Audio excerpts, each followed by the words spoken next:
During the weekly wrap-up, the new intern suddenly switched the projector to my attendance record. The eyes of the CEO and the entire company locked onto me in an instant. The intern, Madison, tilted her chin up with a smug grin and slammed a stack of photos onto the mahogany conference table. Nate, I'm reporting her. She's been using the company's luxury vehicle to pick up her kid every single day. It's a blatant misuse of company assets for personal gain. I move for immediate termination. Nate's face turned as dark as a thundercloud. I looked at this ambitious intern with a flicker of genuine pity. She was so desperate to climb the ladder she hadn't noticed the rungs were made of glass. The company car she was referring to? That was my Rolls-Royce Cullinan, a $300,000 piece of machinery. For the sake of closing deals and keeping the firm's image afloat, I had let the company use it for free for 2 whole years. The silence in the room was absolute, the kind of heavy quiet that precedes a storm.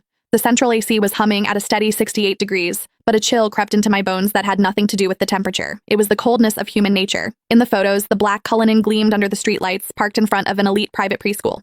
The angles were sharp, intentional, capturing me leaning down to lift my daughter, her small arms around my neck, with the last 4 digits of the license plate clearly visible.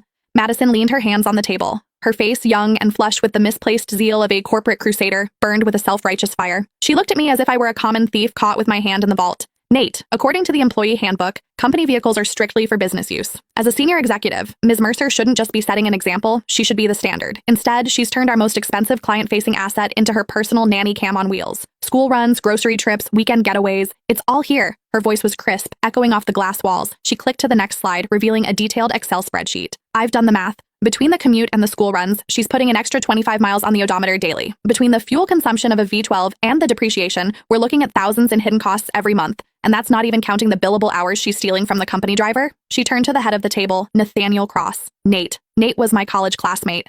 He was the founder of this firm.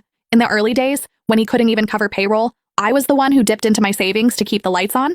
Later, when we needed to project an image of success to land the big fish, my 5-year-old BMW didn't cut it. Without a second thought, I brought in the Cullinan I'd bought myself as a 35th birthday present, a car I'd owned for less than a month. I told him back then, take it, use it. We need the clients to see we're already in their league. That temporary favor had lasted 2 years. I paid for the gas, I paid the insurance premiums, I covered the maintenance. Sometimes when the driver was overwhelmed, I even drove to JFK myself to pick up VIPs.